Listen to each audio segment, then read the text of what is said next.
Hello friends, welcome back.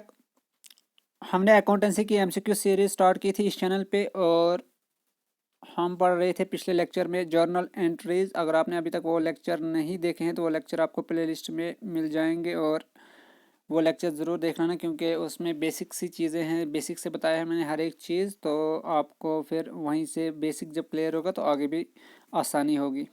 तो इस topic में भी हम जर्नल के बारे में ही डिस्कस करेंगे। इस लेक्चर में भी हम जर्नल के बारे में ही डिस्कस करेंगे।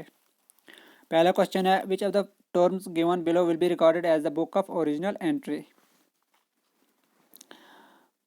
इनमें से किस टर्म को हम book of original entry record करेंगे, किसको हम बुक ऑफ ओरिजिनल एंट्री कहेंगे? The trial balance, the journal ledger, the payment and receipt account. तो बुक ऑफ ओरिजिनल एंट्री आपको पता होगा जर्नल को कहा जाता है। तो आंसर है option number C, the general journal. The general journal is the book of original entry as all the business transaction are recorded in this book initially। Journal को बुक ऑफ ओरिजिनल एंट्री कहा जाता है क्योंकि जो transaction है, जितनी भी transaction है वो जर्नल में ही पहले रिकॉर्ड की जाती हैं। और लेजर को कहा जाता है बुक ऑफ सेकेंडरी एंट्री।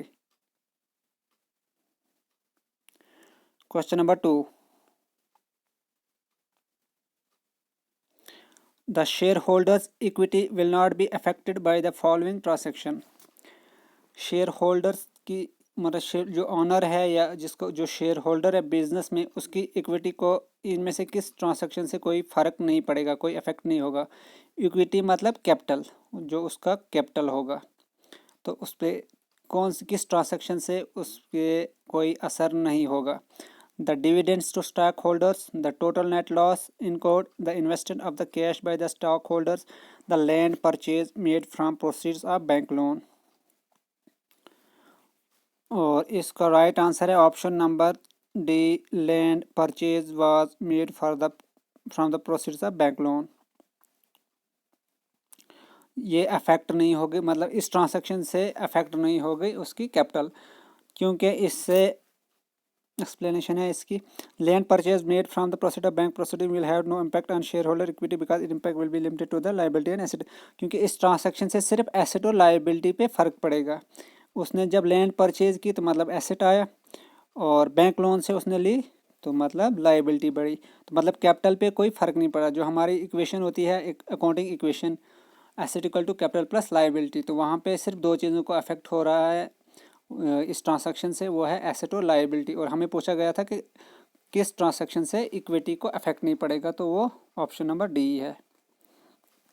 अगर वो डिविडेंड रिसीव करेगा तो मतलब शेयर, वो उसको जो प्रॉफिट का शेयर मिलेगा तो उससे उसकी जो कैपिटल इंक्रीज़ होगा। अगर लॉस होगा तो उससे कैपिटल डिक्रीज़ होगा। तो मतलब कैपिटल पे अफेक्ट कर रहा है डिविडेंड से भी और लॉस से भी। और अगर इन्वेस्टमेंट की उसने स्टॉक होल्डर ने, तो मतलब जो ऑनर है उसने इन्वेस्टमेंट की, तो अगर उसने बिजनेस में इन्वेस्ट किया तो उसका मतलब कैपिटल बढ़ेगा। तो इन तीनों से फर्स्ट थ्री ऑप्शन से कैपिटल अफेक्ट हो रहा है और लास्ट ऑप्शन से सिर्फ एसेट और लायबिलिटी अफेक्ट हो रहा है, और ये हमें पूछा गया था। Question number 3, the cash withdrawal due to business from the proprietor should be put into which account. Cash withdrawal जो प्रोपराइटर कैश विड्रॉ करता है बिजनेस को, उसको किस अकाउंट में रखा जाना चाहिए, किस अकाउंट में रखा जाएगा?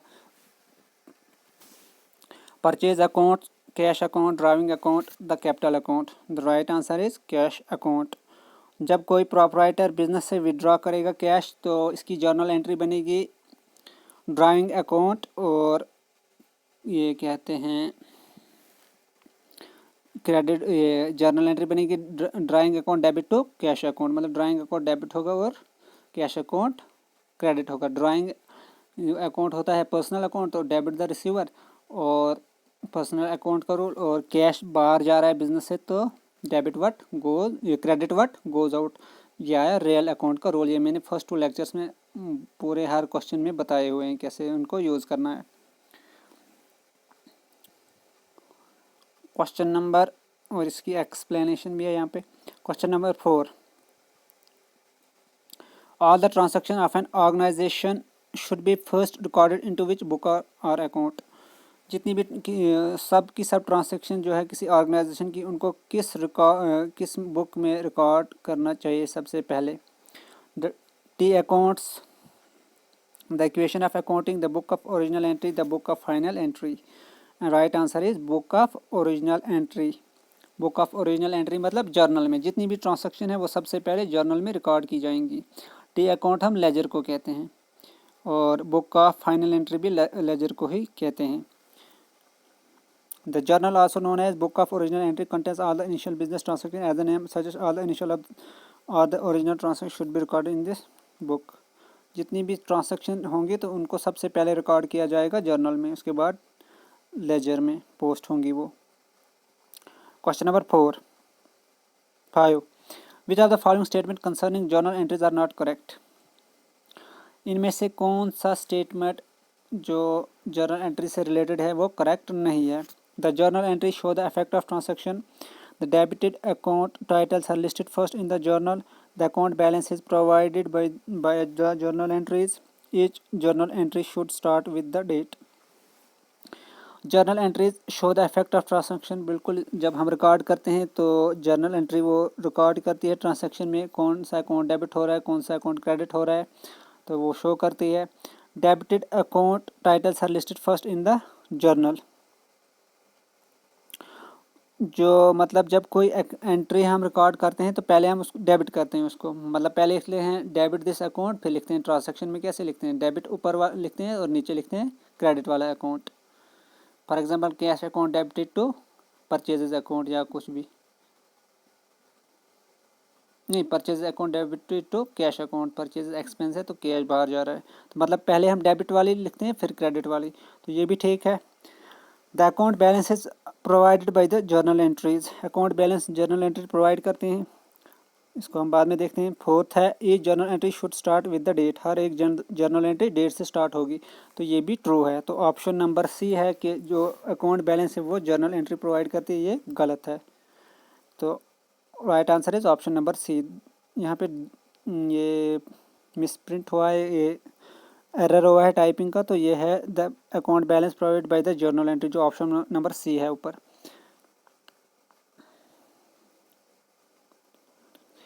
It does not involve the maintaining the accounting balance. Account balance maintain करना जर्नल का काम नहीं है। Question number 6, the goods which the customer return will be debited to which of the following accounts. जो goods जो मतलब business ने cell की, उसके बाद उनको जो कस्टमर है बिजनेस के उसने वापस की गुड्स को, तो किस अकाउंट में ये डेबिट होंगी। Return inward, return outward account of the purchase customer account.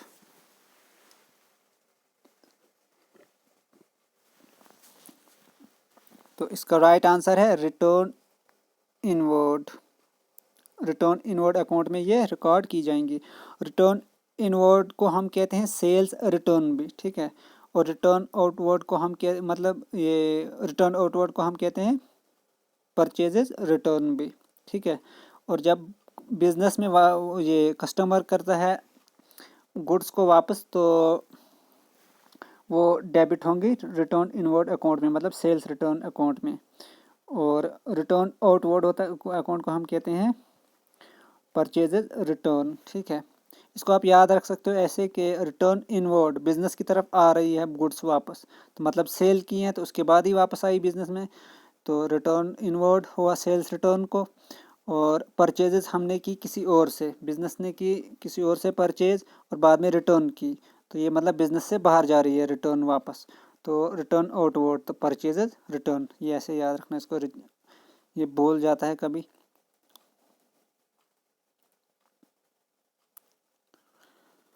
Question number 7,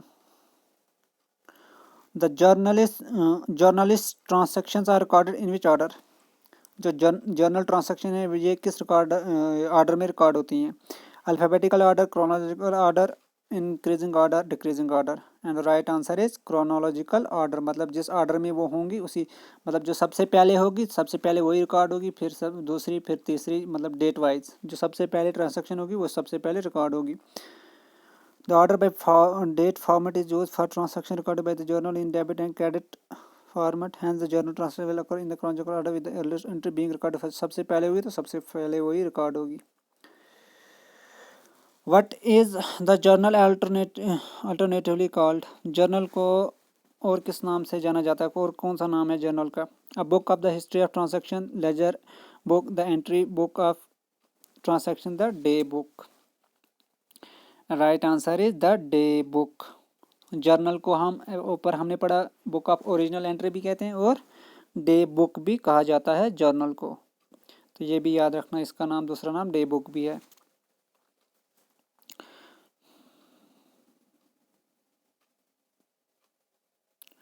day book भी कहा जाता है और बुक ऑफ ओरिजिनल एंट्री भी कहा जाता है इसको.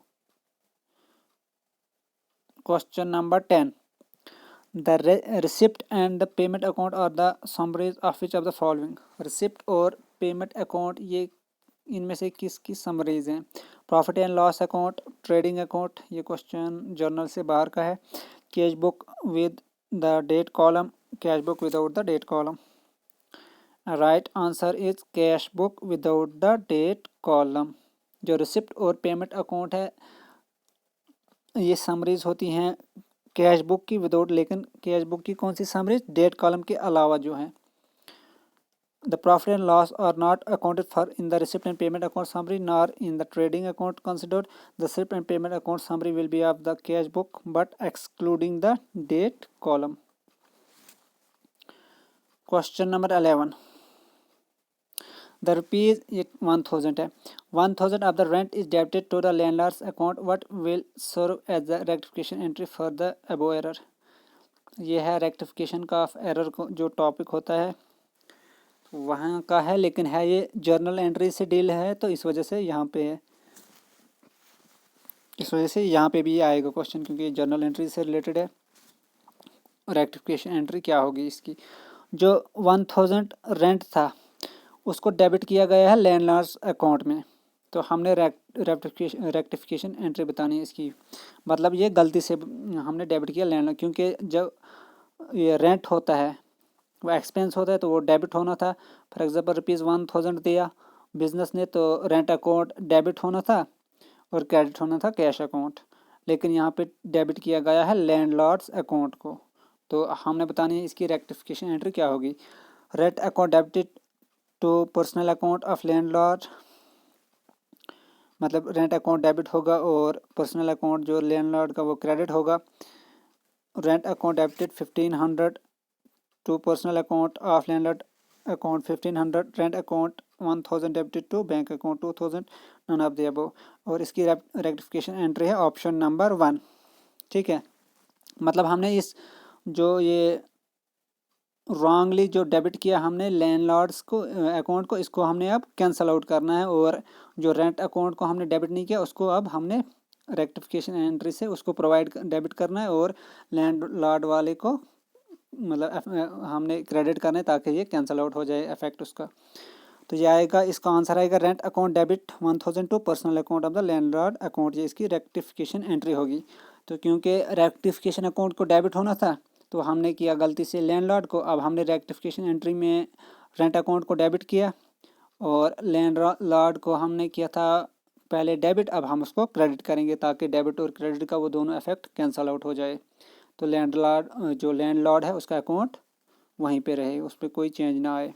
तो और जो डेबिट करना था रेंट वो हमने डेबिट किया, तो रेक्टिफिकेशन एंट्री मतलब रिवर्स होगा. लैंडलॉर्ड के केस में रिवर्स होगा और जो डेबिट हमने करना था अकाउंट वही डेबिट किया. तो डेबिट हमने करना था रेंट और लैंडलॉर्ड के केस में रिवर्स करना है. पहले अगर डेबिट किया गलती से, अब हमने क्रेडिट करना है ताकि वो कैंसिल आउट हो जाए effect. An equal amount of money will have to go to the personal account of the वही बोल रहा है. Question number 12. What would the accounting entry be for the destruction of stock worth 25,000 rupees by fire which has not been insured? क्या accounting entry होगी जो stock है उसकी destruction हुई है, फायर से तबाही हुई है ₹25,000 का, लेकिन वो अभी इंश्योर्ड नहीं था.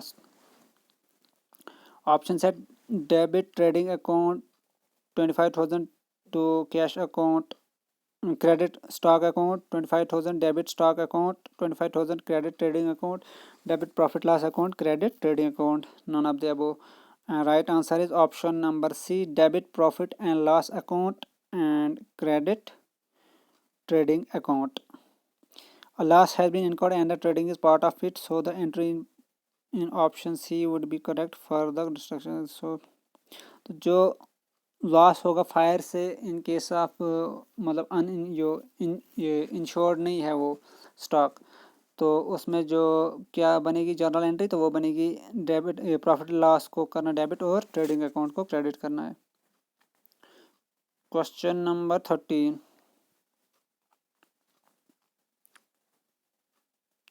The process in which the transaction recorded in various journal is called. वो प्रोसेस जिसमें ट्रांजैक्शन को वेरियस जर्नल में रिकॉर्ड किया जाता है उसको क्या कहते हैं? Entry making, journalising, posting, adjusting. Right answer is journalising, option number 2।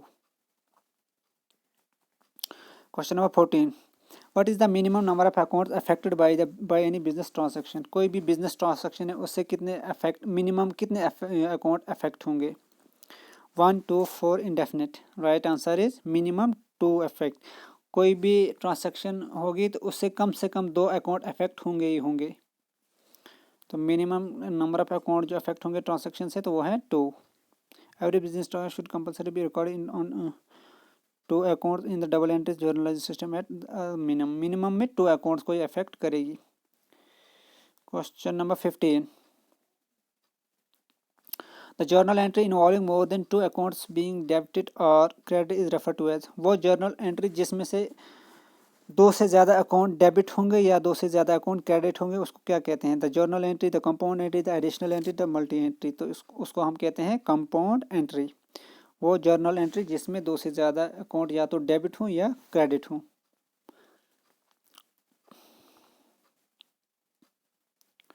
Question number 16, making entries in the journal और journalising is perform by how many times a year.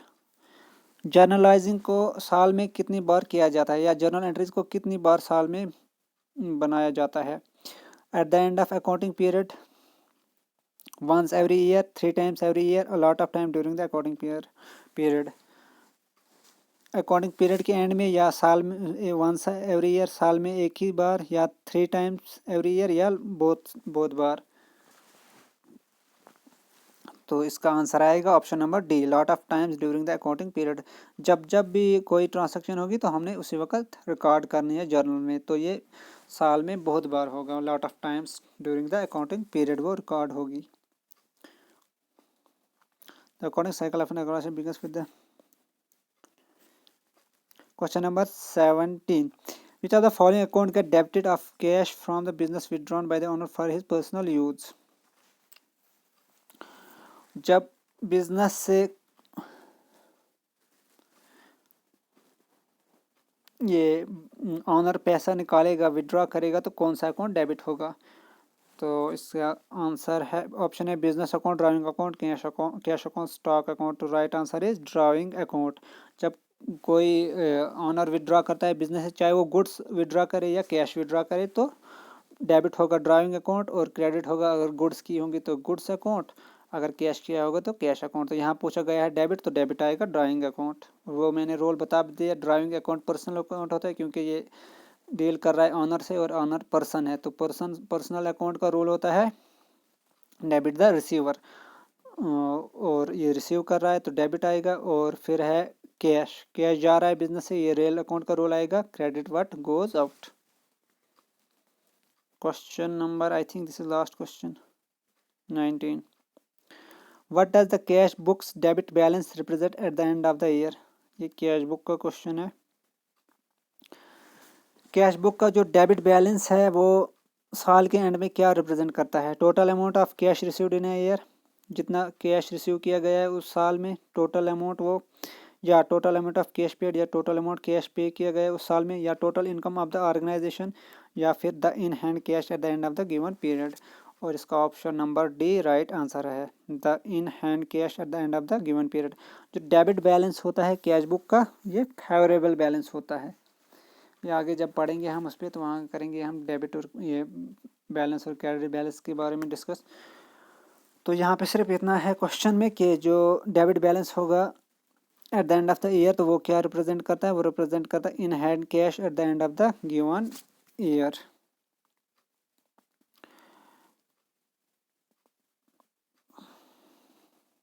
The debit balance exists if the firm makes more deposit than it withdraws, hence its amount of cash in hand at the end of the। जो debit balance तब होता है, ये favourable balance होता है जब firm जो है ज़्यादा डिपॉजिट करेगी और कम विड्रॉ करेगी, मतलब अकाउंट में ज़्यादा आएगा और विड्रॉ कम होगा तो डेबिट बैलेंस कहलाता है। तो ये कैश बुक के केस में है, और पासबुक के केस में ये फेवरेबल बैलेंस होता है क्रेडिट बैलेंस, और पासबुक कैश बुक के केस में डेबिट बैलेंस। आगे हम जब ये टॉपिक्स करेंगे तो वहाँ पे डिस्कस करेंगे।